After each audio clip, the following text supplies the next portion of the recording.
Welcome back to the Gen Z Speaks podcast. With us today, a special guest as always, Luis David Ortiz, a film executive, TV executive. He's produced over 20 films, I believe. He's done a lot of work, and we're lucky to have him, man. How you doing today? I'm very well. I'm very sensitive to the word produced. I got to work on a lot of really cool projects, and I had incredible mentors. Um, eh, the word produced is just something I'm always very sensitive to because there's a JFK quote that victory has 1,000 fathers and defeat is always an orphan. Mm. And so I got to be a part of Those brothers. 3 dozen projects over the Oh, course wow. of Oh wow. however long that eventually were produced. But that the yield is something that I've always questioned in terms of how Hollywood works. So that I probably had to read somewhere between 15 to 20,000 scripts Mm-hmm. in order to identify the either book or comic or screenplay that felt like something that I could champion and fight for. Um, so sorry, but No, that yeah, was a yeah, little yeah. bit about. I remember you telling me that. How are you like when you get a script? How are you able to get through like a dozen or 2 dozen? Because I'm sure you have to read a lot every day. With respect to process, Yeah. it sort of depends where you are in Mm-hmm. the sort of the system, if you will. For me, I always treated Saturday mornings as Monday morning. So if Okay. you're just a little bit of background. So I started in the William Morris mailroom. Um, that's a whole other sort of story, just because I always thought I wanted to be a sports agent, Mm. and ended up kind of falling ass backwards into entertainment, to be candid. But for me, it was very much about wanting to destroy stereotypes. And so I love to read, and I wanted to figure out how to get paid to read and how to get paid to travel. Mm. And when I was a kid, I saw a movie called Ghost. I don't know if you guys have ever seen the film with Oh, Demi Moore and Patrick Swayze. It's kind of a classic. You might Mm. want yeah. I'm gonna see it after. to. And so in that film, Whoopi Goldberg identifies the villain as a Puerto Rican. And she actually, there's a family connection. Her brother and my dad knew each other, and so like we were very excited to go see this film, or watch the movie, I should say. And but when she identified the Puerto Rican was something that she had ad libbed, and it felt. And by the way, no shade against Whoopi, like respect, and I'm really hoping she never sees this because the last thing I want is for this Whoopi, to we'll send this directly to you. Yeah. The whole view. But because I don't know what was I don't know where it came from. I just know that in the original screenplay, it didn't say Puerto Rican. It did not identify the character as Puerto Rican. Mm. His name is Willie Lopez, Oh and wow. Willie Lopez is Puerto Rican, and so I was distraught by the fact that this Puerto Rican had been essentially villainized, right, or vilified rather, and in the movie, this sort of I grew up in a very conservative Christian church, where in the movie the demon comes out of the ground and takes this character and brings him to hell, and Mm. it just terrified me as a kid. Like, oh my God, anyone who watches this film subconsciously is going to think of um, uh, Puerto Ricans in a negative light, right? In terms of just the portrayal that I had seen as a child, and so that was for me. I have to get in, to quote Lin Manuel Miranda, I have to get in the room where it happens.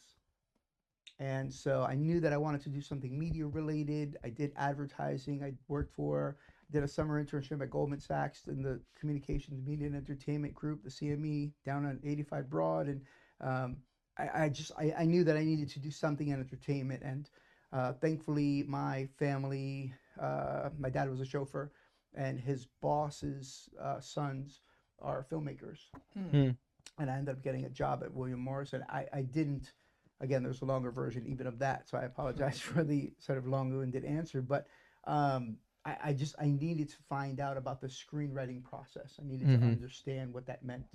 And so, you can read Save the Cat, and you can, do all the things in terms of you just can't be afraid of the power of the word because it's going to go through various iterations. And I've learned so many different tricks of the trade with respect to how you can affect the film. But at the end of the day, for me, if it takes me uh, 90 minutes to plow through a screenplay, that doesn't mean that I've been able to stop and write down my thoughts. Mm-hmm. And it takes me longer. It takes me 90 minutes, but it's a full fledged. They tell you, oh, it takes you a page a minute on average. You want to be able to just. It depends where the screenplay is in the process. Am I reading a second draft? Right. A second draft of a script, and I read the first draft one. Then now I've got to do a comp between the two and be able to present. Okay, here's where this character got better, but this is where, let's say, the action is better, but now the romance suffers, or there aren't any. There are no longer stakes. Or so you're sort of always thinking about a screenplay with respect to character, world, story. And so, in developing various projects, when you read what's called a spec script, somebody's written the script and there's no Right. affiliation at the time. Then the idea is, okay, I'm just going to read it, and if it's something that, depending on where I am in my career, the process, I can go ahead and assess whether or not I'm going to be able to do something with it. In terms of, if I was at a studio, I'm going to be much more specific in terms of the types of movies that I'm making. So, because I was fortunate enough to make a movie, to be a creative executive at both Warner's and Universal, at Warner's, they're kind of the Yankees in terms of the types of movies that are making big tentpole films. Universal could be a little bit edgier. Obviously, that sort of drifted into more tentpole films, but you sort of had to address accordingly. Anyway, long-winded answer, but just a little bit of, I want to provide a little color for that process. Has there ever been a time, I'm sure there has been a couple, but like when you were truly moved by a script and immediately like you were just like, this is magic, like this is something special? Yes, there are screenplays that I read that the movie was not as good. Really? Yeah, absolutely, and that's always. I have a buddy. I have a buddy in Miami who always laughs because the first two that come to mind were Catch Me If You Can. Okay. Oh, which, by the way, I love that movie. Yeah, it's a fantastic film, but I don't think most people know that it was originally James Gandolfini. Really? Yeah. So imagine like Tony Soprano fucking racing. Wow. Really? Leo. Right? That'd be badass, yeah. It's a very different movie. Very different. Yeah. Yeah, like somebody needs to More make the serious, AI in that movie. Yeah. Right. Yeah. Right? But that screenplay was awesome. But I read it with that in mind. So, no disrespect to Tom. We're going after everybody, apparently. Right. No disrespect to Tom Hanks. Like, that guy's amazing, but he had a very different take on the role compared to when I read it. I thought, obviously Mr. Gandolfini would not have done, Tony Soprano per se. You know what I mean? He's more imposing figure, right? Would have been different for sure. Totally different movie. Yeah. That'd be cool if we saw Tony Soprano chasing Leo. Right? Classic. We get the whole gang on him. 100%. I mean, there were definitely all sorts of politics that were happening there in terms of availability and how that ended up coming into play. But yeah, no, when you're reading a script, again, depending on where you are in the process, what was the other one? Oh, A Beautiful Mind. Great film. Yeah. Beautiful Mind, great film. Yeah. Oddly, there was just something about the script. Akiva Goldsman wrote it. There was something about the script that again, Ron Howard did an amazing job with it. Right. It's a beautiful movie. Yeah. There was just something about that I remember thinking like, wow, how could a screenplay be better than the movie? That's one of the few instances where, in my opinion, right. Again, I was such a novice. There are so many people that grew up watching every movie on AFI, and I had not seen. I don't think I'd seen The Godfather, to be candid. Like, not all the way through. I'm a reader, right? So I'd not seen many movies growing up, and so that first Christmas holiday, I started in June, and I watched as many of the AFI top 250 top 100 and IMDb 250 as possible, to get an understanding and be able to kind of read the script knowing, okay, well, this is how a movie's made. I remember reading, I'm taking everybody's catching a straight today. I read a screenplay that I hated. It was so stupid. I didn't get it. And it was called Dude, Where's My Car? Okay, yeah. And it was such a Damn. Yeah. it was such a dumb screenplay. Like I didn't understand what the hell was going on. I don't even think I knew it was a comedy, to be candid. Yeah. And then Dude, where's my car? yeah, like you do this thing when you're in the mailroom, you do this thing called coverage. You Mm. do like a Script coverage, yeah. you know, synopsis and then like a write up, and I destroyed that screenplay. And then I saw the movie. I was like, oh my God, that was hilarious. Yeah. Yeah. How did I was just not in the right frame of mind, I suppose. But it's a testament to a buddy of mine named Franklin Leonard, who a couple years later created the Blacklist. Mm.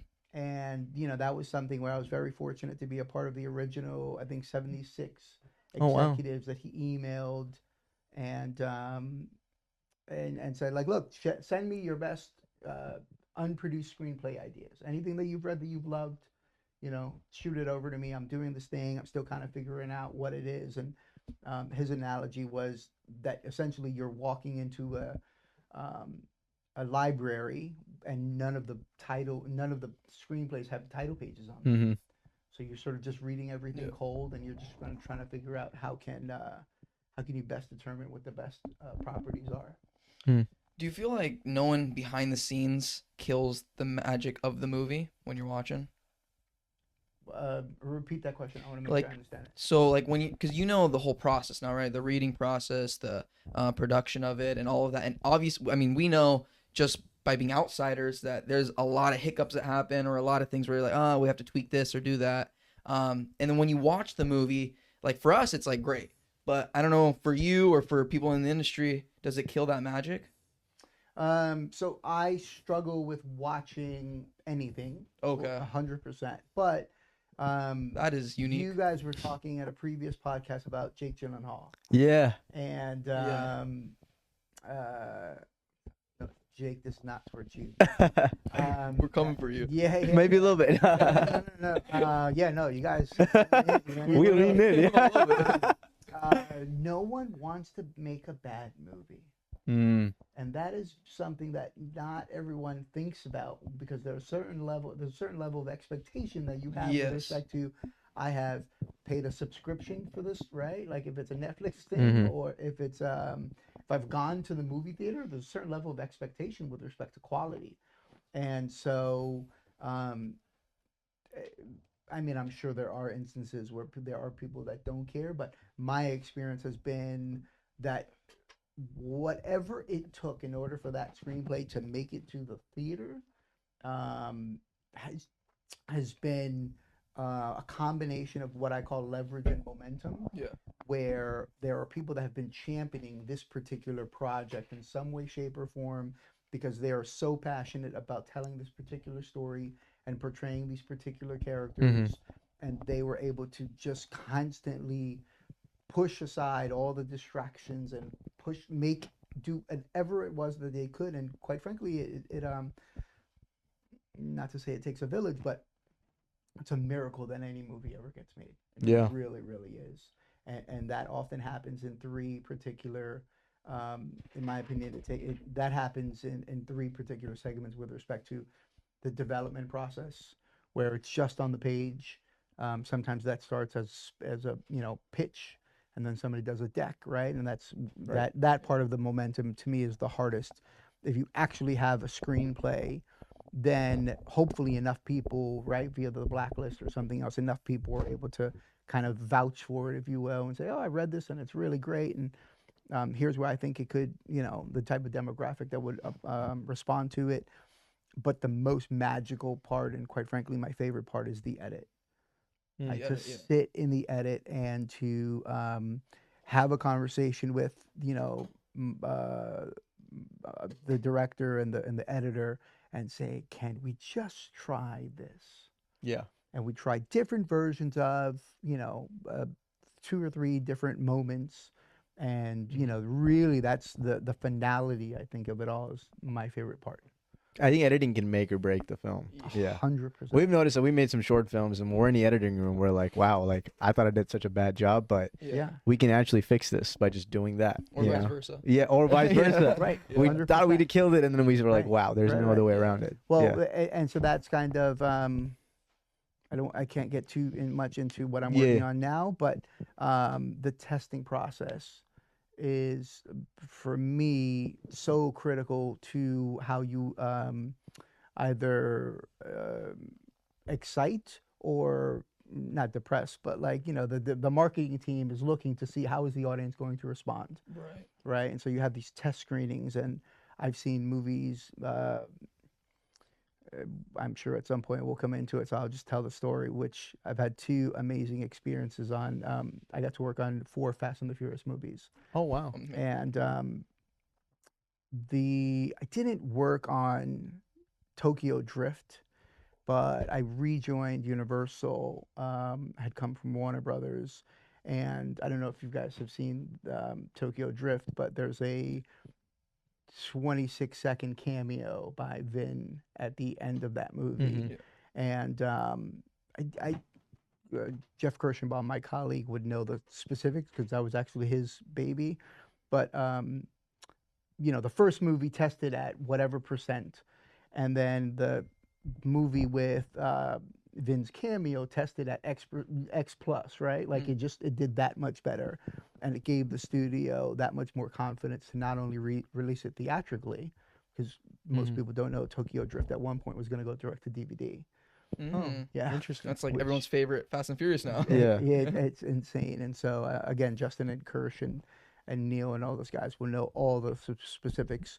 I had just sort of come back, so I was getting ready, and I got to work on 4, 5, 6, and 7.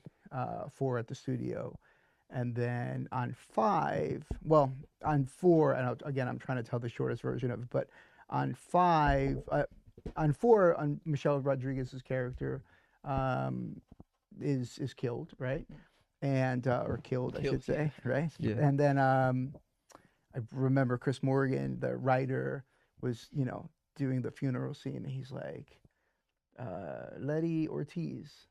He was like, Letty, what's Letty's last name? She's Spanish, she's Latina, right? She's Puerto Rican. Or Ortiz, David Ortiz? Oh, Ortiz. All right, Letty Ortiz. So that was like his little Really? Yeah. Okay. That's how Michelle Cool. got. That's how Michelle got the last name Letty Ortiz. Rodriguez obviously was too much, and so Too on the nose, right? yeah. On the tomb, you know, you work for the studio, you're gonna get a credit, but my mom knows that. My mom knows. That's what's important. Yeah, that's where that came from. But Vin was always convinced, and Michelle was always convinced, and a number of people had to be convinced that the Michelle Rodriguez character was still alive. And I mean, it was a novella, let's be honest, right, in terms of what we were doing. But one of the best days of my life, I'll never forget, was at the time Adam Fogelson was the chairman of Universal, and again, I had gone from being one of the executives on the film on 4, where Michelle they were not going to shoot her in a casket, right? Like they didn't want to, they weren't going to do that. To the scene at the end of Fast 5, where The Rock, Dwayne Johnson, DJ, and does a scene with Eva Mendes. Spoiler alert, by the way, in case anyone hasn't seen the movie. But you know, 10 years ago, yeah. exactly. There's a post-credit scene where, you know, Eva Mendes and DJ do this reveal that Michelle was still alive, and the audience reaction to that moment was the coolest experience I've ever had in a movie theater. Oh, It was wow! just- You experienced it live. I still get chills hearing the roar of that crowd. And there's actually a YouTube clip somewhere of, you know, when the movie came out, that someone did like a live reaction in the theater, and you hear the response, and that was nothing compared to what it was that day. That day was just an uproar. And Adam Fogelson, the chairman, movie, you know, lights come up, test screening, so they start like filling out the clipboard, and Adam comes over and says, tell Vin he was right. And again, we had been campaigning because, again, side note, but that's why I love data. Vin had his Facebook page, and he had been asking the fans, like, hey, what do you think about, right? He was one of the first to engage fans in that way using social media. You know, should I do a movie with The Rock? And he posted the photo with Dwayne, and Everybody's stoked. oh my God. Yeah.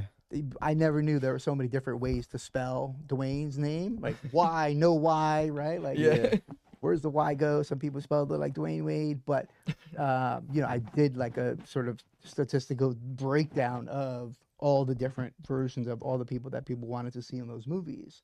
Statham, and that's where sort of Vin was able to kind of use his social media to, and he told me, I mean, to his credit, we were on a plane in '08, and he said, have you ever seen Who Killed Han in Tokyo Drift? I was like, no. It was a car. It was a white car. I have no idea who did it. And he was like, watch it next time. And sure enough, like that's where the Jason Statham reveal, he thought of that. And I don't know if he had gotten it from someone else, but he had that in his head for probably 5 years before it actually happened, before it was revealed in Fast 6.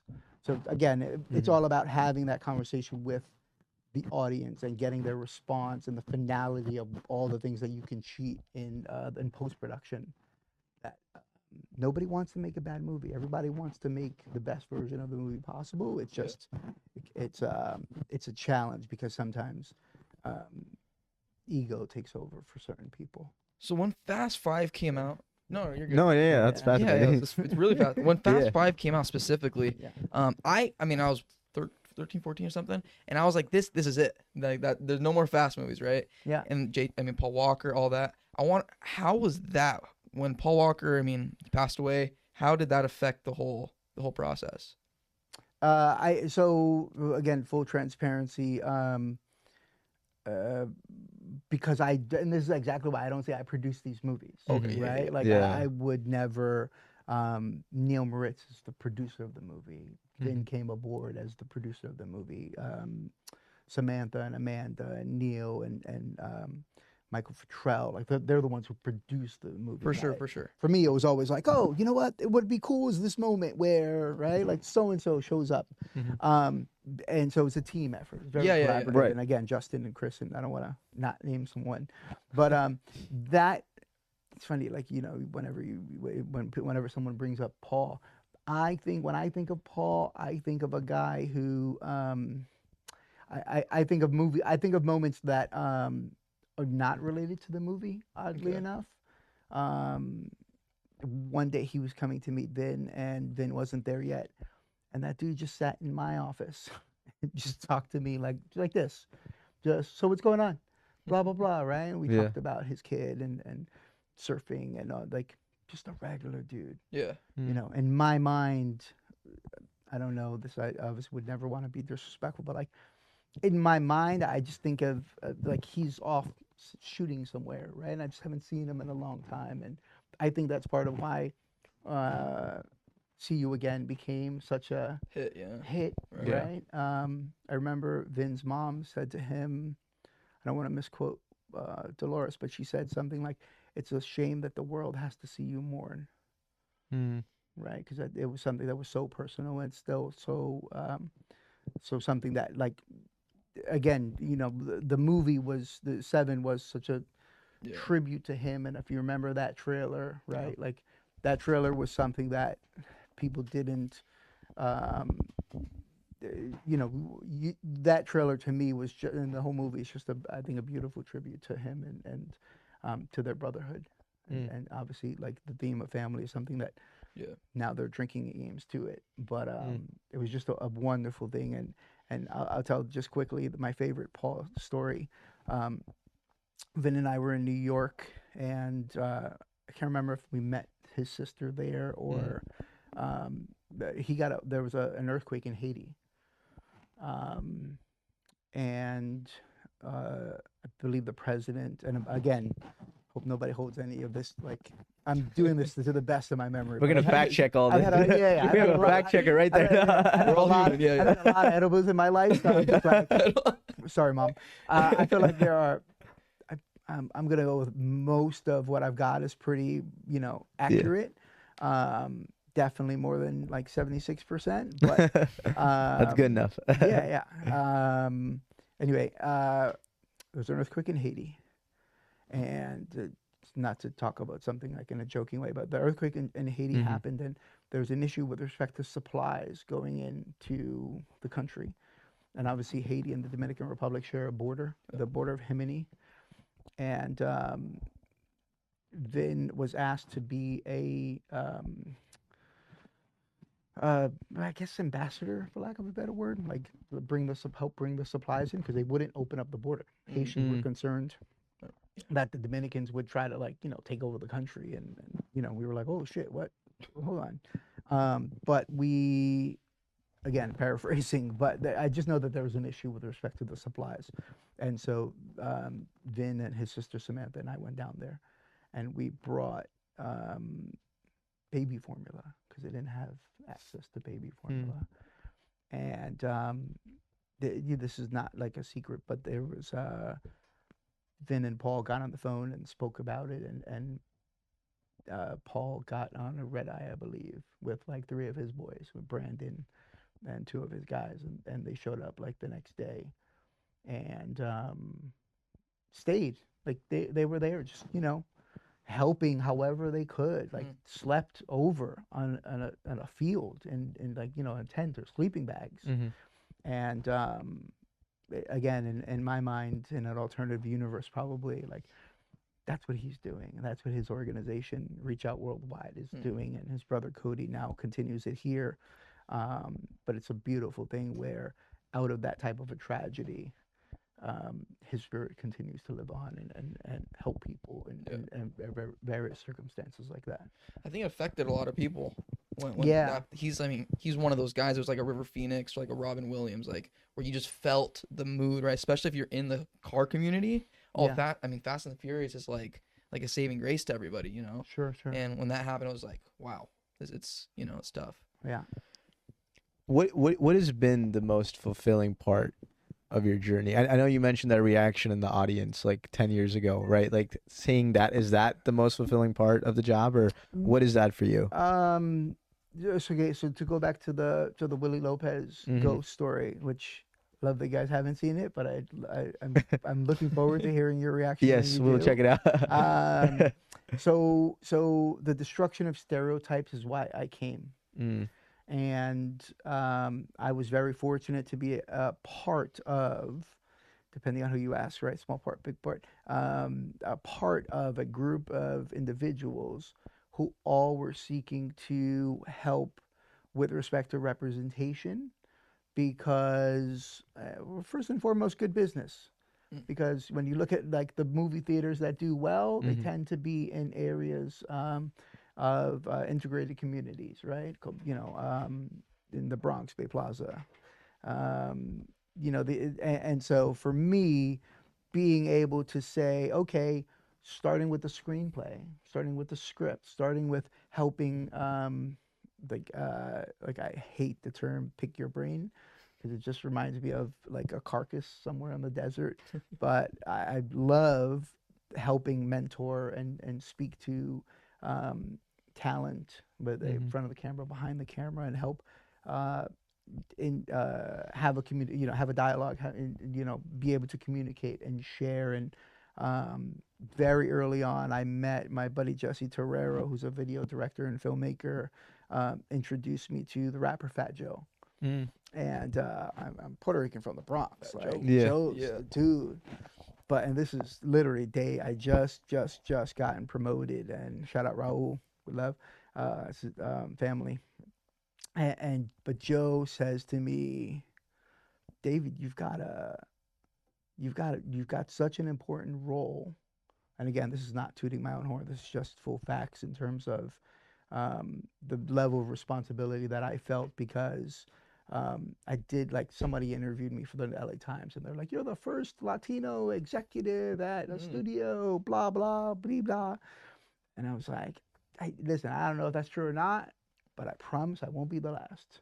And Joe's advice at the time was, you're like the nerd at the front of the class who, and again, paraphrasing, you're like the nerd at the front of the class who you got to pass the answers back to everybody else.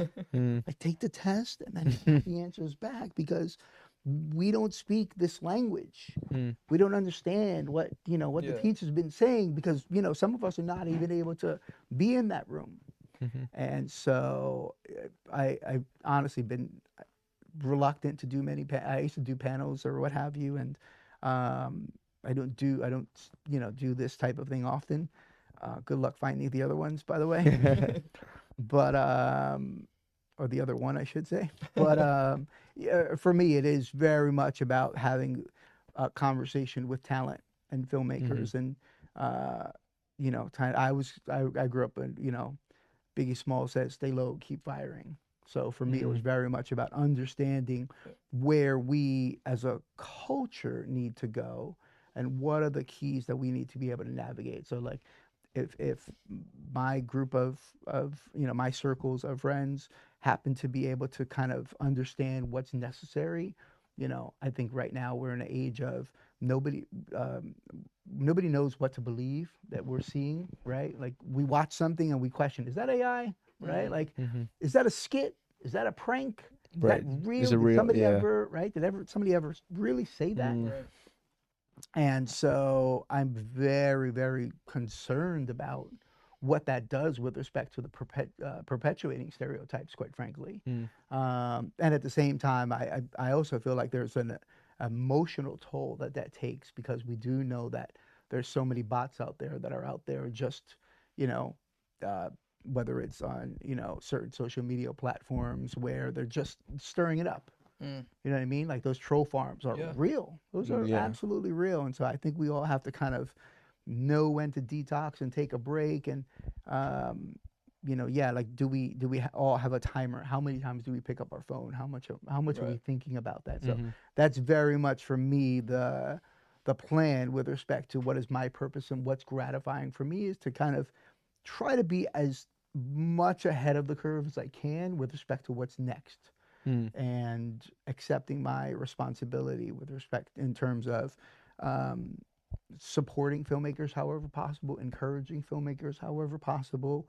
The last thing in the world that I want to do is direct a movie. Really?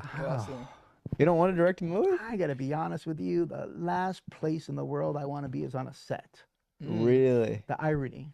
Interesting. Which is why I've never, which is why I like, and I've done it and I've been privileged and I love to do it. And like, again, like, take anything for granted. Yeah. Interesting. I think there are plenty of people that have had just as much fun, but I don't know if anybody's had more fun than I've had. Like just respectfully, right? Like nothing dirty or crazy, but I got to go got a fun live. side. I get to go live. New Year's Eve, we were outside. That's a whole other thing. We weren't invited to whatever the hell was going on over there.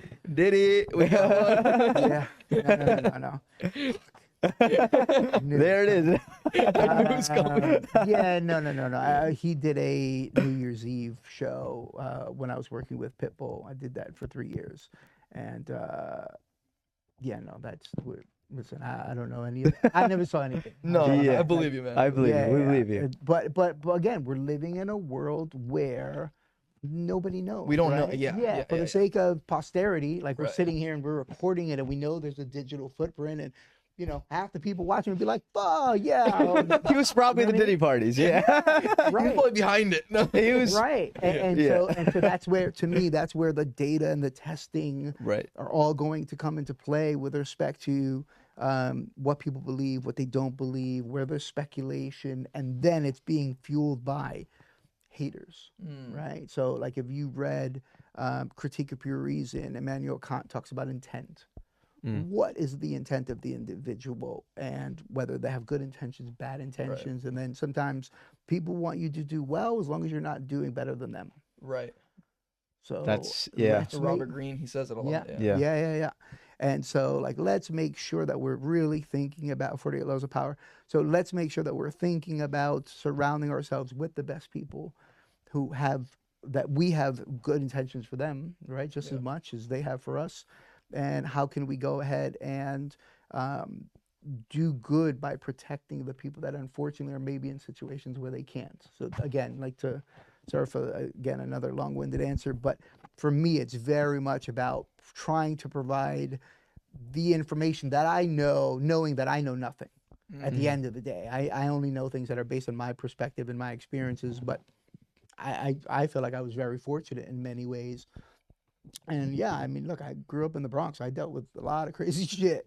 I know that there are so many different versions of where like something could have gone another way, Right. and I wouldn't be sitting here. Where are we, Downey? I wouldn't be. You know what I mean? Like, Greatest city in the world. I would, yeah, like I always think about that, and I'm very grateful, and I Yeah. know that I'm a long way from the Bronx, and I've been playing with house money, and I've been able to collect and certain memories and moments, and meet just the most amazing group of people who have been so generous. And there are some bad apples, if you will, along the way, but I also know that I've been very not to get like spiritual, but I know I've been guided away from certain people where there are certain doors that were not opened for me, and that was for a reason. And you know, I know I tried to open those doors, and it was like nope, right? And obviously I'm speaking sort of not literally, but Right. just theoretically, like oh, that could be interesting. Maybe I should go do. And I truly believe God was like, nope, that's not for you. You Did are you ever- going that way. Did you ever think about directing a film? Was that like? Did you No, ever? no, no. I mean, I say that just because there are so many. I know so many gifted directors, right, who see shots and who think about Right. what that's going to take. And I am the individual who says, okay, great. These are the 6 directors that I'd like to work with. Right, or you know, here's who. Okay, great. You're on your set. You know what you're doing, right? Like Neil Moritz, the producer of Fast. I remember being with him one day on the set of the movie, and I said, "Can you just like, can I shadow you for the day?" And he was like, "Yeah, of course." I said, "Okay, how do you start your day?" And he's like, "Okay, we go sit with Justin, the director, right, and we go through his shot list, Right. right? Like, how are you as a producer? Your job is to make sure that that he's going to make the day. So by lunchtime, if he's behind, right, or if he's ahead, then he can, you know, manage accordingly." And Neil's one of the most prolific and most incredible producers because when he's, you know, he's games, you know, miles ahead of everyone else with respect to how he's laying that all out. And that's just not how I want to spend my day. You know, it's not how I like to spend my time. I'll go and, right, you know what I mean? Like if it's a 1-day shoot, that's great. But 78, 90 days of being in, you know, a foreign country or you know, wherever you are, like, you know, God bless. I just know, oh man, there's a certain level of that experience that just isn't how I'm built personally. High intensity. So you're from New York or LA? No, I grew up in the Bronx. I was born and raised. Right there, okay. Yeah, I went to the guy I was mentioning earlier. So my dad's boss was my benefactor. Okay. He met me when he was a kid, and he pulled me out of public school in the Bronx. And he paid for my private school on Park Avenue and 78th Street, where his sons had gone. That's amazing. Yeah. And thank you. And then went to boarding school for 3 years. And then the valedictorian, my sophomore year, had gone to the University of Chicago. And to be candid, I had never heard of the school. I didn't know what it was. But I asked a buddy of mine in the school about it. And he was like, "What? That's like the Harvard of the Midwest, blah, blah, blah." And It is, yeah. About it. And I just thought, oh, I'd like to go there, right? Like not knowing anything any better. And I actually got a call from a recruiter a couple months later because I had done well on some test. I don't know. I'm not smart, but I test well, supposedly, or used to. And they said, "Oh, would you like to, you know, come visit, or can we send you information about the school or what have you?" And I definitely know, like, the guidance counselor didn't think, you know, he was like, "What? You didn't do what that guy was doing." And my buddy at the time, when he told me about Chicago, he was like, "What? the valedictorian plays, I don't know if I remember this. He said, he plays music for piano for blind. He plays piano for blind people on the weekends. What do you do? Mm. And I was like, ooh, not that. I don't even know Yeah. how to play piano. but I ended up being fortunate enough to have gone to that experience, and you know, it's two roads diverge in the Yeah. woods, right? That's a great I was analogy, fortunate enough to take the one less traveled, and you know, again, I feel back to what I was saying earlier. I think I was just very fortunate to have been put on a specific path, Yeah. and as long as I continued to try to be obedient, I'd screw up plenty of times, but been very fortunate to have, you know, then found my way to LA. And Yeah. again, my benefactor's sons are the Whites brothers, Paul and Chris, and so they did American Pie, About a Boy. I mean, they've had this just wonderful careers, Yeah. and they've just been two of the most amazing people. And our families obviously have been intertwined for a very long time, but I'm very fortunate that you know, just I'm fortunate that my parents were willing to let me you know, take that jump, right? Like some parents might want to hold, especially I think parents you know, you have people that are Right. from this country, like, yeah, you're gonna go to my boss's house and have lunch with him. And I was like a kid, but I sat with him and we talked about books. We talked about what are you reading? What do you love? And I had read Great Expectations. I had read Prince of the Pauper. I had read Tale of Two Cities.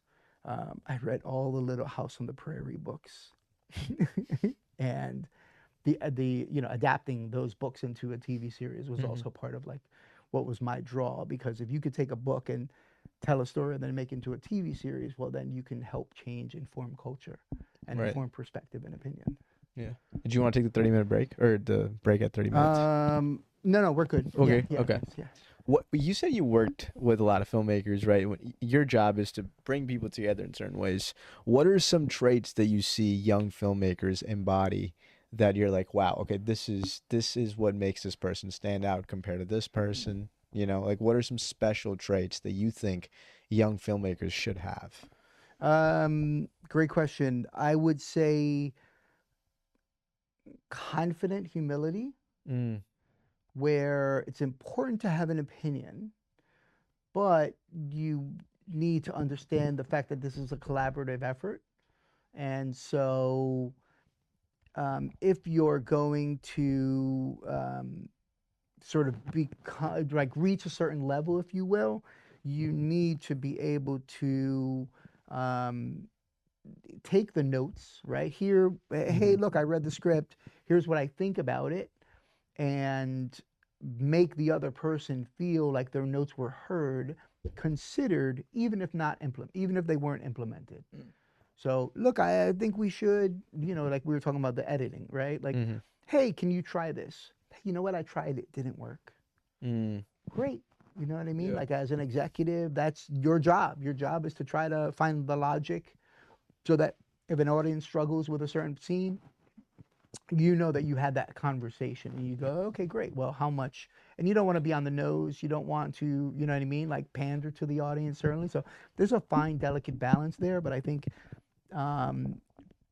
POV is so important, and that you have to be able to understand. And I think that's hopefully where more filmmakers are understanding the need to, you don't necessarily have to be commercial per se, right? Like I'm not saying that the directors need to, you know, sell out. The filmmakers need to necessarily sell Right. out, but they need to be able to understand the importance of there's an important balance there with respect to not necessarily dumbing it down, but being able to reach a certain amount of people so that it's not going over their head, and you have to be able to keep it intriguing and right, understanding. And it's a challenge, and I'm not a huge I don't love the word content, to be honest. I know that's what we all say in terms of content creation, and the part of the reason is because I think in however many years, right, there's been a race war that's been happening in this country for years and years.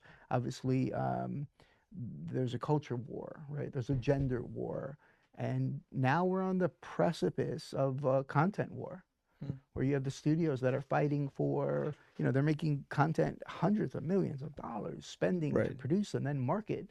And then you have, every schmuck with their phone that picks it up, and one out of however many go viral. And what does that look like? And so I think there's a responsibility in every format, whether it's sitting here recording a podcast or, sitting on $100 million, $200 million movie set, to understand the power of how that could impact people.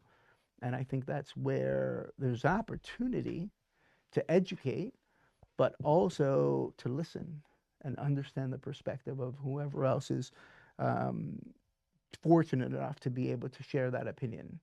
And it can be intimidating, right? But if you're especially, like I said, if you're a filmmaker, you're ideally not overwhelmed by that part of the process in terms of everything it's going to take for you to sit behind the camera, and that's your vision, right? Like the actor, going back to the Jake conversation, right? Like no actor reads a script and thinks, oh, like this is, it's why actors are producing their own projects, right? Because they want to be able to have some sort of a say in the finality of the edit. And so if you're the director, if you're the filmmaker, ultimately at the end of the day, like, not that they all have final cut, but that's a huge part of the process, of course.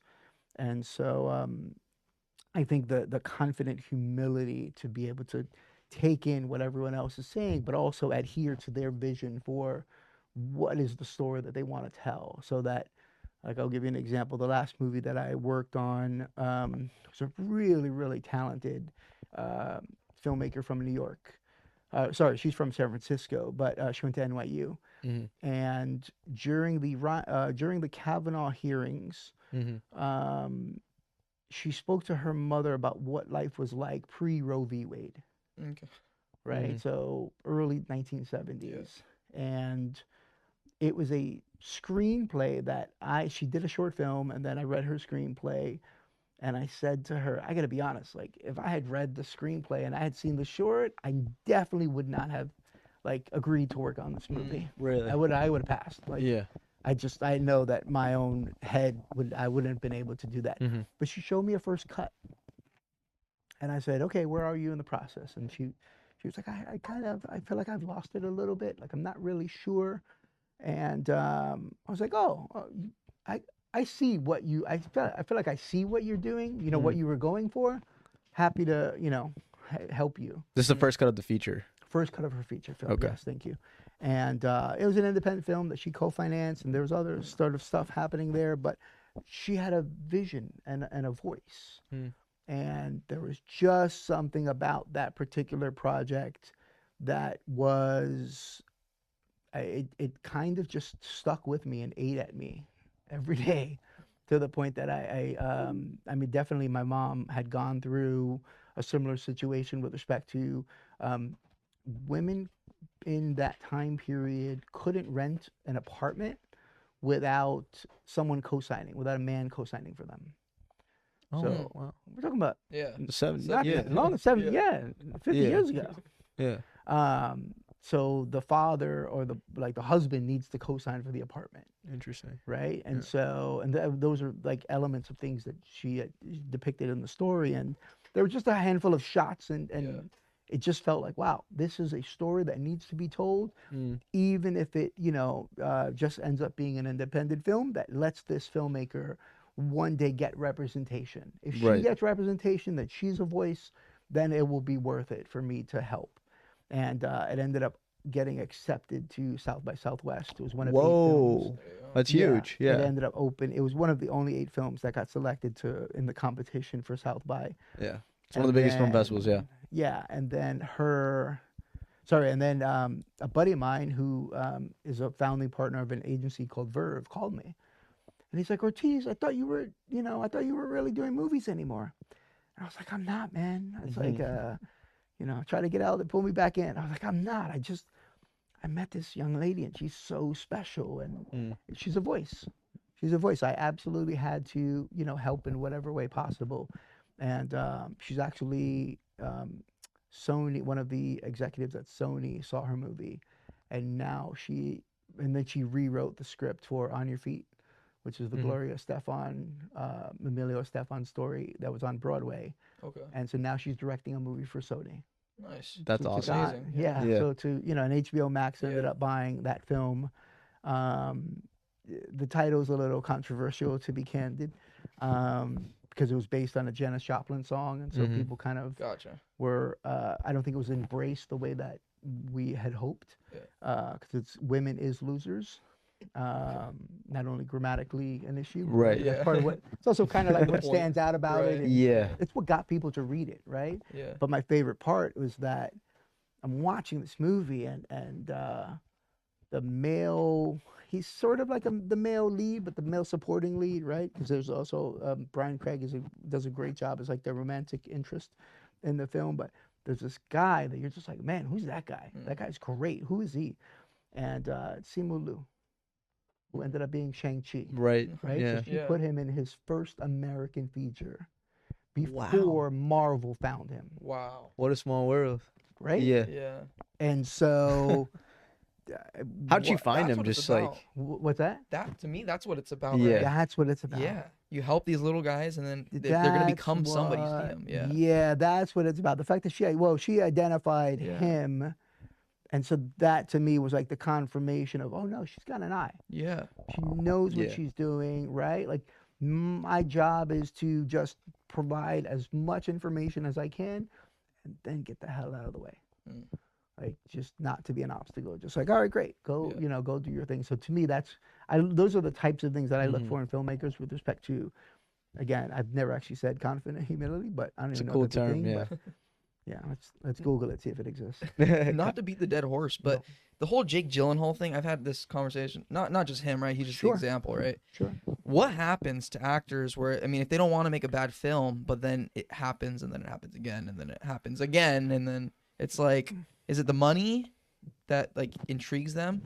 Because he's such a big. I think I have not seen the remake of Roadhouse. Okay. I know people that love the movie. that Yeah, love Jake some in people the do movie. love the movie. Yeah, It's just not artistically like I love Jake Gyllenhaal. I mean, we talked about this Yeah. maybe 5 years ago. He was like my favorite actor of all time. Sure. And then I saw Ambulance, and I saw like the new Roadhouse, and I'm like, okay, there's not as much depth to this guy as he once portrayed, if that makes sense. Again, because I haven't Yeah. seen the movie. Yeah, you haven't seen it. Right, right, right. Yeah. I'm not sure. Yeah. Actually, my buddy worked on Ambulance, Okay. and so I know that was a movie that was especially challenging. Your mic. Oh, Yeah. I know that was a movie that was especially challenging because Michael Bay shot that during the pandemic, right? So Okay. there are all sorts of issues with respect to pickups and budget, and right, that wasn't a big studio Yeah. movie as I recall. And so again, nobody wants to make a bad movie, yeah. movie. Yeah. I think you're sitting there, and if again, I'm just sort of hypothesizing. If you're Jake, It's your opinion, yeah. he's sitting there and he's reading a script, and he's like, "All right, it's a Michael Bay movie, Right. right? Is a check." And I like the idea of this, and I like maybe some of the other cast because I think Isa, right? Who's the female I think lead? so. Right? I don't know. All the different elements. And again, I was fortunate enough to sit with talent and have those types of conversations in terms of Yeah. you really are weighing the pros and cons. Okay. And so, if it's an actor who, and Jake is very thorough. Jake does his research. Jake is very specific. I didn't work with him on Source Code, but Source Code was a spec script that I worked with my colleague Scott Bernstein. We bought that one and developed it. And then I think Jake came aboard right around the time that we were developing it before. Because, I don't remember the specifics because I ended up leaving Universal to go work with Vin. So, but I know that Jake is very detailed with respect to his opinion and his take on directors, and Yeah. very smart in terms of like the questions that he asks. So he's very direct. I think it just always comes down to the various circumstances in terms of where are you in your life, and it's one of those things where he specifically. He happens to be a movie star. Yeah. He's starring in movies. Huge And movie so, star. yeah, like his mistakes are going to be magnified, Right. as opposed Yes. to, me driving here and having stopped off at the Walgreens and then made a left instead of a right, and Yeah. I all of a sudden, 5 minutes, I'm like, I don't know where the hell I am or where I'm going. And if anybody had been watching me, they're like, that guy doesn't belong behind the wheel. Which, by the way, is true. That's why I don't like to drive. But you know what I mean? Like, it's just one of those things where you have your agent, your manager, your, you know, Right. all the people in your circle. I think in your, I listened to a podcast where you guys talk about, like, man, Brad Pitt seems to make a lot of great choices, right? Like, Brad Pitt's career has, yes, been informed by, you know, benefited from a number of great choices, but it's also been a combination of the fortune of having the people that he surrounded himself with, Right. including, unfortunately, he's no longer with us, but a guy named Brad Gray, who was his manager for a long time. Okay. Gray Entertainment, I think he produced The Sopranos. Dee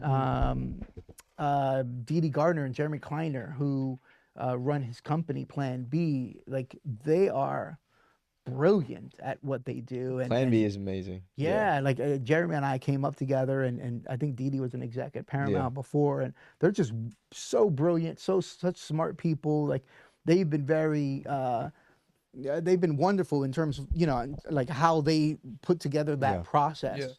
But, you know, I think of, like, when I think about Brad Pitt, right? Like, so have you ever seen, now I'm forgetting the name of the movie, the zombie movie, Z? Oh yeah, called? World War Z. World War Z. Yeah, Thank yeah. you. So, brain fart. So World War Z happened. Fun trivia. I'm gonna get in trouble for telling this one as well. So Mark Forster, the director of World War Z, was going to direct the Dallas Buyers Club. Oh wow. Donna, if you see this, I'm really sorry I'm telling the story, but I think it's awesome. I think it's cool. So there was a meeting set up where Mark Forrester was pitching Brad Pitt on Dallas Buyers Club. Brad Pitt Wow. on Dallas Buyers Pitt Club. is Dallas Buyers Club. I can't even imagine that. I don't want to imagine that, man. McConaughey Brad killed Pitt it. Yeah. on Dallas Buyers Club. Wow. And they're sitting there and they're talking about the movie. And again, I wasn't there, so I don't know exactly what happened. But my understanding is Brad Pitt's got the World War Z graphic novel on his kitchen table or dining room table or living room table. And whoever pointed it out was like, what's that? And they fucking start talking about World War Z. And next thing you know, Mark Forrester's directing World War Z. Wow.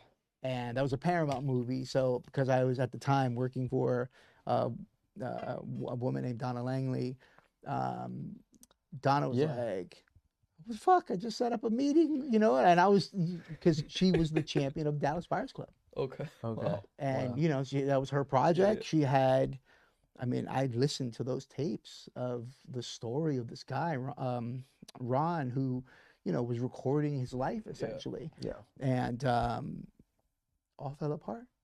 Movie goes away, and there's a guy named David Bichelle, who's the original producer of the movie. And again, it's a miracle movies get made.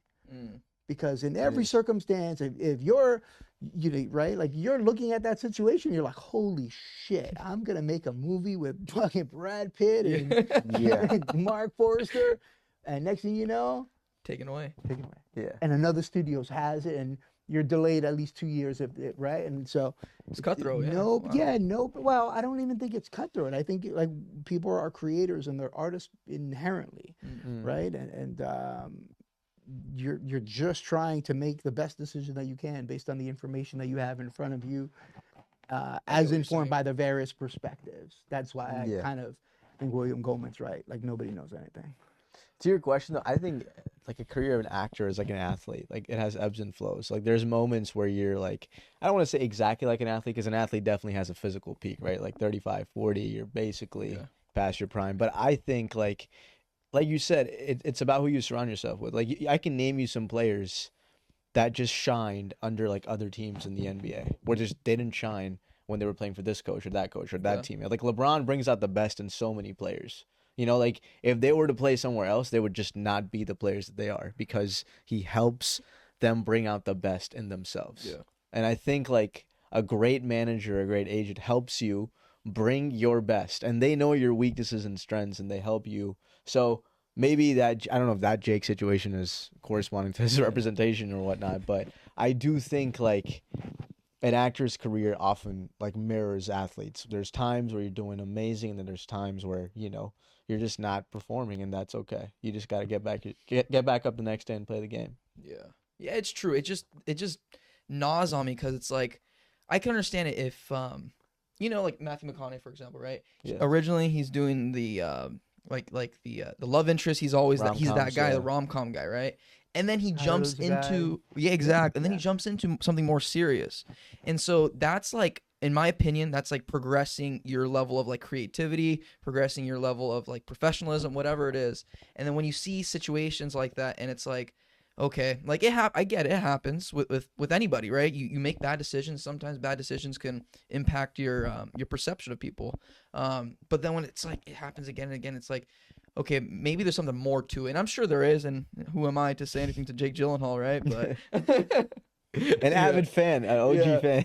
Yeah, Jake, come on the pod. We'll have this conversation. We'll unpack. But by the way, process. but I think I just shared like the kind of interesting example of McConaughey's looking for, right? Like he's maybe looking to transition, but if Brad Pitt doesn't have that book on his coffee table, right? Maybe it didn't happen. Random That doesn't things, happen. man. Yeah. So things that have nothing to do with you can just affect your life. I do think. And by the way, to your point about an athlete, like there's a really fantastic documentary about LeBron in high school. Yeah. More Than a Game, where he talks about, it's amazing. Chris Bellman directed it. It was in Toronto, I believe, at the film festival. As an athlete, you're kind of able to show your skills, right? And like even if you're under a circumstance where the coach doesn't want you to play, and we certainly know plenty of circumstances where players got didn't get the PT that they deserved or what have you. But I think it's one of those things where it's that much harder for someone who isn't funding a project, right? Like you could go play in an AAU, right? And you could go play for a team, and eventually somebody's going to give you a shot. Yeah. When it comes to being in front of the camera and performing, I think there are so many actors that have been eliminated just because, they didn't have the right look from the casting associate who was looking at a pile of pictures and resumes, right? Like you think about the amount of people that, I didn't like their name, whatever, literally, thing, like all throughout, so many, like there are thousands and thousands of unwatched demo reels, right? Like, and that's the thing. I think we're coming to a place where to me the cream always does rise to the top, and now there are just so many different versions of being able to connect with an audience and a medium, and people will find it, right? There'll be again, let's be careful of what controversial clips you guys end up slicing out of this. Cut it out.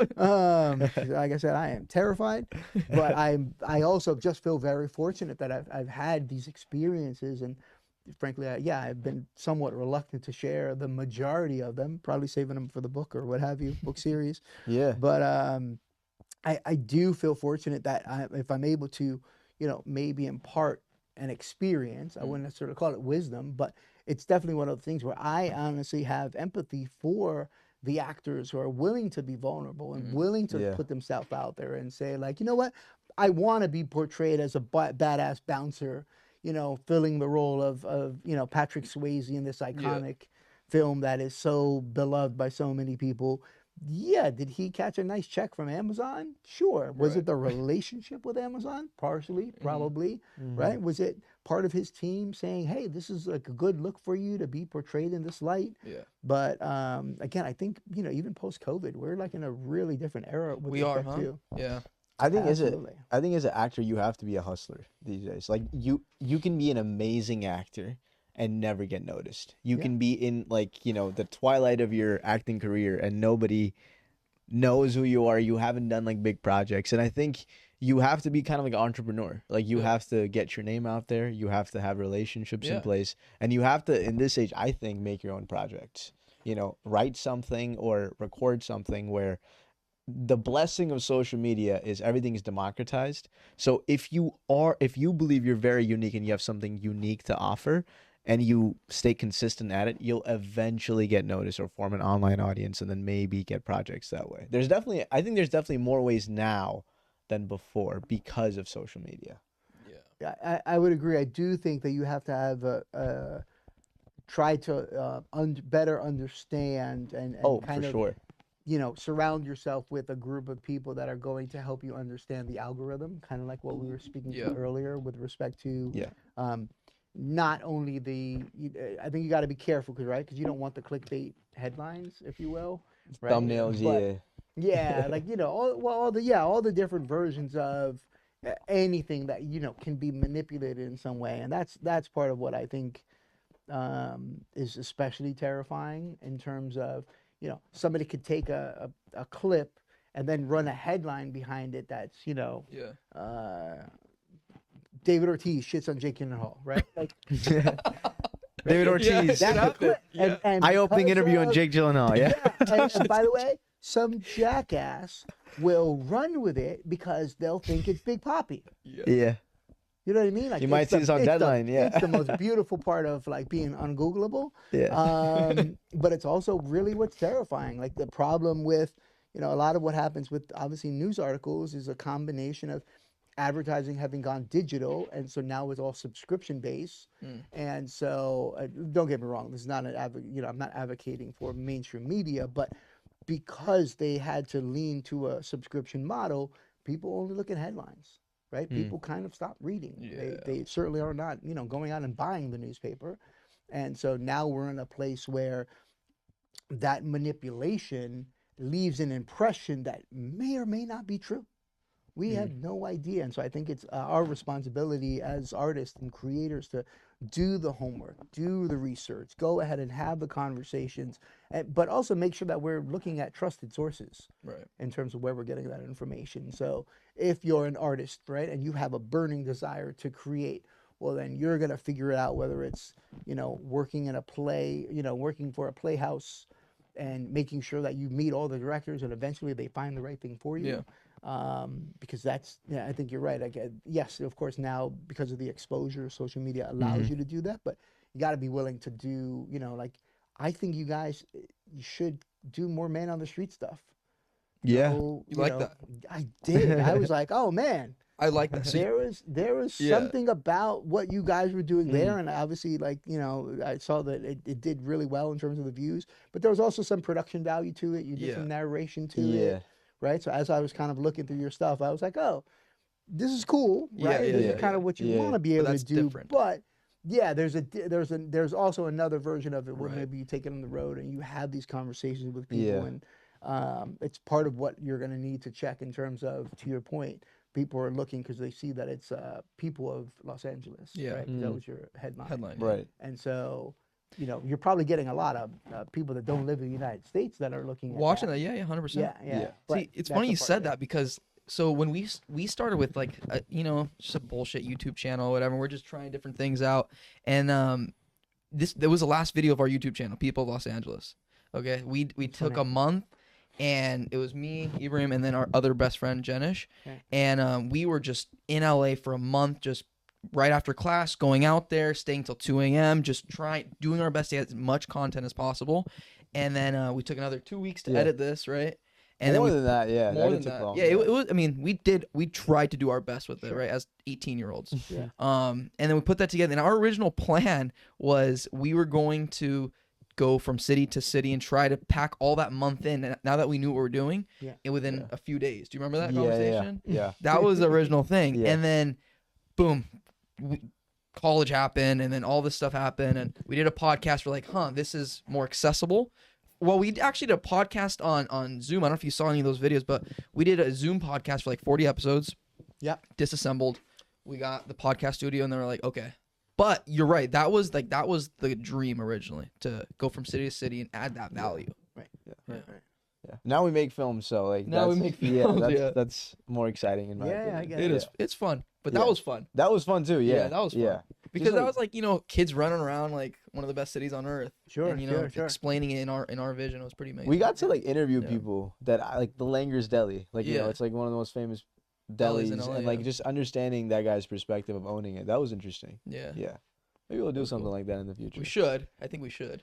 The last question I want to ask you is, what advice would you give yourself 15 years ago, and what advice would you give yourself to your future self? Great question. 15 years in the future, yeah. What advice would I give myself 15? Well, the advice that I would give myself 15 years in the future, I've always tried to think about where I'm going to be 15 years from now, Fair. right? So you do actively think. Nice. Absolutely. Like, Nice. I listened to Dr. Peter Attia. Yes, Right? my dad loves that guy. Does he? Oh Or- my God. Yeah. My dad loves that guy. My dad listens to all Yeah. the podcasts in the world. That's funny, right? So, Yeah. So he, as your dad told you about the Centenarian Olympics, I think it's called. I don't think so. I don't think he's. So, like I'm not really like Mhm. big on age or numbers and that. So, well, I love numbers, by the way, but like I have friends who have 4 kids, right? And they are exhausted.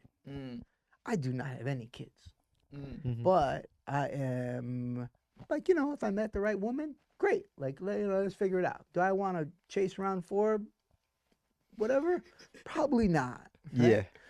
But I know that whenever someone says, I am so tired, or whatever, I think to myself, like, man, I'm tired. I immediately have to kind of course correct and think, no, man, there's a woman or there's someone working 4 jobs or 3 jobs Yeah. with 3 or 4 kids. Right. Like, that person's tired, right? So, like, words matter. It's important to think about your mindset and protecting your peace and with respect to your health or nutrition or the centenary. I think it's the Centenarian Olympics where he's thinking about the advancements of and he's got a great book that was on the New York Times bestseller list called Outlive. I'm sure your dad My wrote. dad, yeah. I got it for him. I Did got you? this There book, you go. yes. Yeah, see? From the library, yeah. He Yeah. asked me to like borrow it, yeah. Yeah. So he's thinking about, all right, well, with the advancements in medicine, Yeah. and stem cell, et cetera, people are going to be living longer. And so what are the things that you want to be able to do at 100 years old? Right? If the average life expectancy is 78, I believe, depending on your background. Right? If you're going to live another 20 years, what do you want to be able to do at 100? Right. You want to be able to pick up your grandkid, assuming that you have a grandkid. So, Skydive. I mean, probably going to do that. I'm ATV. probably doing that at 76. Yeah. What are, you want to be able to walk up a flight of steps. If it's a building with 2 flights or 3 flights, hopefully they have an elevator, right? But you want to be able to walk up a 2-story house. You want to be able to, when you're traveling, pick up your luggage. And so he's designed a series of exercises that are all about building a certain amount of muscle mass so that by the time you reach a certain age and it begins to decline, you're still going to have a certain amount of muscle mass up until that point. And so I think everyone kind of has to adopt it to their own, preferences with respect to whatever it is that's going to, if you go to the gym, you might do 100, crunches or 100, right? But that's kind of an arbitrary number, right? You're kind of picking it up. You got to find the numbers that mean, in my opinion, like you got to mean that. What are the numbers that mean something, right? So I was born June 26th. And so I will do 6 sets of 26 jumping jacks throughout the course of the day. Okay. I might be on a phone call, and in between phone calls, I will do 26 jumping jacks just for the sake of, all right, great, I did, right? That was my 4th set, right? So keeping active, those are the things that I wish I had told myself 15 years ago, but I have continued, as I sort of started to get an appreciation of it, I think of David 15 years from now, kind of like your boy McConaughey, right? Yeah. Like, who's that? Chasing person, his, right? yeah. Like, who am I thinking about? That was My hero. I think he's my hero. Thank you. Yeah. I love that speech. Yeah, thinking of. So I'm Chasing always my hero, yeah. thinking of that. I'm thinking of my nephews and niece, which is probably part of the reason why I'm here, because they don't have a clue what I do. They're too young. I hope to never have a public profile that anyone really ever knows about, but I want to be able to at some point, you know what I mean? Yeah. Like be able to kind of share a little bit of their uncle's journey, because all they know is like he's on a plane somewhere typically, right? And so like one day my niece called me and she's 7, and she said, I was reading about the La Brea tar pits online, and my mom says that you live near there. And I was like, I do. And the next day I called her from the La Brea tar pits. And right, like this is someone who I don't think we think about the fact that anyone born after, I guess, 2003 was born into a virtual world, right? Because 2003 is when Skype was invented. You know, obviously with FaceTime and Zoom, Right. like you know, that's not actually the person, but it is the person, right? It's a reconfiguration of digital pixels that portrays the image. And so we're again living in a space where we have to be able to consider perspective and but also being able to detox, being able to unplug. Like how often do you guys ever look at like how much time you spend on your phones? Of course, all the time. How many hours? My job is highly dependent on my phone. Excuses. No, he's actually. It is actually all day. I mean, on the phone all day, posting Yeah. stuff all day, but Yeah. it's high. It's high, Right. over 8 hours. Yeah. Yeah. So to me, the trick is how many times do I pick it up Pickups versus how many times You're that using it. I might, like, if I need to use it, Yeah. right? Like I will, if I'm listening to something on, right? But I won't actually pick it up. The moment that it's in your hand, it's much harder to let go and turn down. Yes. Yeah. And, Good point, yeah. and, right? Like, Yeah. again, for the sake of somebody who may be watching this 10 years from now, who knows where Neuralink is going to go? Yeah. Right, I think sooner. Yeah. Yeah, of course. But Yeah. you're right. I'm saying they're going to look at us now like, oh my God, you were picking up your phone? Yeah. What do you mean? I am I am. phone. Yeah. Exactly. Right. As someone who's worn glasses, like, I've worn Right. glasses since I was like 2.5 years old. Damn. Yeah. Yeah. It's why, like, and they've always been tinted. So imagine like a little 2.5-year-old running around with tinted glasses. Right. I told my mom, That's like, what's up. what were you trying to do? Like, Yeah. but I've always had eye issues, and then I think of like these, the Ray-Bans, right? Yeah. The Meta, and She's growing up with swag, bro. I just think about Joe it. I'm like, Biden oh, man, Ray-Bans. I've Yeah. got to put them down. Yeah. I've got to be able to separate it. Can I go again back to the 626? Can I go 6 minutes without picking up my phone? Yeah. All right. Well, I'm gonna put it down and I'm not gonna look at it for 6 minutes. And it's crazy because I might look at it and be like, oh shit, I need to send somebody a Right. message, right? Yeah. Or I need to, how depending on how many XYZ, times it yeah. goes off. And you've got to be able to kind of unplug and take your stuff back. And I was really bad about understanding my strengths and weaknesses 15 years ago. I think I've gotten like, I try to get like 0.0001% better every day. I don't know if I do. Sometimes it's a push, but that's definitely the goal. So I'd like to think like I've gotten a little bit better with respect to a lot of the different things. I'm dog, chicken, house sitting for a buddy of mine, and so that means that I use their car. Dog chicken. Yeah, they got chickens. All right. You'd be surprised. Yeah. Girls love to come over and feed the chickens. Mm-hmm. But I'm driving their car, and I don't enjoy driving. I got rid of my don't like car 9 years ago, and I haven't had a car in LA for 9 years. Really? Yeah. And it changed my life. The freedom of not having a car means that so-and-so's having a birthday party, Yeah. and I am not going. And I'm sorry that I'm going to miss it, but I don't have a car. it is what it is. So you just Uber around everywhere? Is that Yeah. I mean, I grew up in New York, so like I will take the train. No right? problem. Okay, so you're Like, used to I'll figure it out. But yeah. if I'm going to be, if I got to go to, so let's say on the West Side, then I plan my day on the West Side. Right. And it's a little bit more challenging, let's be clear. But, like Yeah. you had a 9 to 5, right? I've done that, obviously. But I just don't. The irony, of course, my dad was a chauffeur and a really good driver. Yeah. But Interesting. I don't need to be behind the wheel. And you said it gave you more freedom. Well, sure, Losing because your- I'm again going back to being on your phone, right? Yeah. Like, I'm responding to emails while I'm in the back of the Uber, right? So if you're going to like San Diego or Santa Barbara, you're Ubering? I am doing everything possible. No, I'm taking the train to San Diego, Okay. Yeah. right? So shout out Comic-Con. Comic-Con is the best. Okay. Never been. Okay. Strong recommendation. Do you know what it is? Never been, yeah. But I know, You know what it is, Comic Con, yeah. yeah. For sure. So no, you take the train down to San Diego for Comic-Con. Fair. Great. Yeah. You can. Yeah, absolutely. Don't Mm. even, It's the same thing, I guess, Santa Barbara. You can take the train. absolutely. Just never going to Big Bear. No, Or I mean, friends are going. I'm you probably hop on. not. I'm probably not going to Big Bear alone. True. Right. You're going with I'm somebody. going Yeah. with a, Fair, I'm going yeah. with a, going Right. with Figure a it out, fun man. group. Yeah, Solo figure it trip. out. They got the car list. Yeah, I'm happy Yeah. to pay for the gas. Yeah, You yeah. know, Right. You want to go to Big Bear? Let's go to Big Bear. Right. Right. By the way, rent a car. Rent a car. Yeah. You Right. can do Get that. around. Yeah. But the trap of, I know you got your lease coming up. Yeah, dude, I'm done with it. Yeah. Yeah. But like the trap of, gas, valet, parking tickets, right? yeah. Your lease, the Finding parking. insurance. My God. Yeah. Yeah, like it's just not for me. Yeah. It's just not for me. People that have kids, God bless, right? Like you need to have it if you've got a kid and God forbid an emergency or what have you. Great. Me, no, I'm cool. Mm.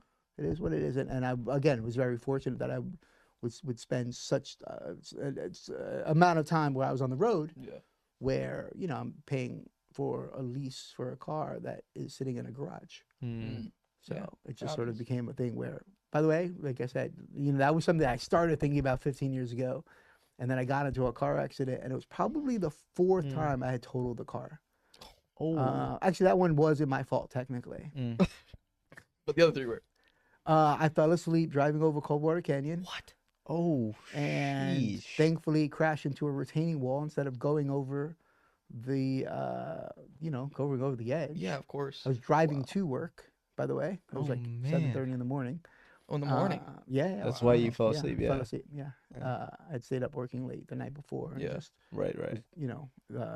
driving to the office. It's just one of those things where I think you have to figure out, Yeah.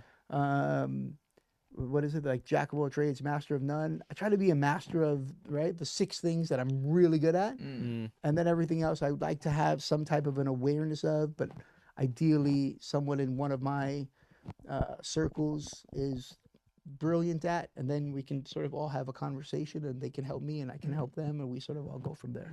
Nice. That's how I think about my circles. For Well, sure. Yeah. Well, what I heard from that is kids are coming soon. What? That's what I heard from that. You said kids potentially if they come in. That's what I I heard. don't even know if I've met her yet. Don't even know. She's right now listening to this, and she's Yeah. like, "I'm here." One text away. She's gonna present herself, Come on and we'll be there to support. Thanks so much for coming on the podcast. man. Last question. Yeah. Last question. Yeah. What's last? When is Vin coming on the pod? Oh wow. Nice and my warm. No. My experience with every single one of the talent that I've been fortunate Yeah, enough yeah. to work with, Yeah. right? I spent 6 years with Vin. I spent 3 years with Pitt. Just friends of mine, right? Yeah. Most of them are successful because they're just regular human People, beings right. Mm. who are flawed but mean well, Mm. right? Who have made mistakes but are just trying to do the best that they can with whatever they have. Mm. And part of what I learned from every single one of them, which I think is part of why I got along with them so well, is that we're just all trying to make our contributions with, Yeah. again, the best of intentions to help make the world a better place. And so his opening line in the first fast is one race. And of course, the assumption is, oh, that's, related to driving, right? But it has to do with his compassion for the human race Mm. and the fact that there was always a focus on multiculturalism. And that was a huge part of where I was thinking about and destroying stereotypes with respect to creating content or making movies utilizing comps, right? And there was always a stigma of movies not being able to be greenlit featuring people of color, Mhm. but they kind of conveniently left out the Will Smiths and Eddie Murphys of the world. And so Vin knew that the Fast franchise would be used as a comp for Black Panther and so many other films throughout Yeah. the course of the last 10 years, that it's there's something very special about what he's done and what, again, other artists and people are all trying to do with respect to I think the importance of make a contribution, right? And I Right. think we we all have different perspectives on interactions and instances, and I know that I've made plenty of mistakes with respect to I'm an asshole. I've done and you know what I mean. Like I've had certain instances with people where I've made mistakes, but I'm like, oh, maybe I was having a bad day that day, or maybe I misunderstood or misinterpreted. So thank you for having me. I can't imagine that he'll be doing. I don't think he's ever done a podcast. To be I don't candid. think so. No. Gen Z speaks will be the first. He's very low key in that way. Yeah. Yeah, no, I know what I think he likes to tell his stories through the projects that he works on. Yeah, right. So that's his way of speaking. You asked me about something before we came on camera called The Ropes. Yes. And so The Ropes were his time as a bouncer in New York, and I don't know how many. Netflix, imagine there was a point where Netflix wouldn't make any content that was over 7 minutes long. Like, really? Yeah, like when they first got into content, okay, they were licensing content, obviously, like, that's part of how Breaking Bad and Walking Dead became a thing. But none of their original content, they didn't want anything to be over a certain time period.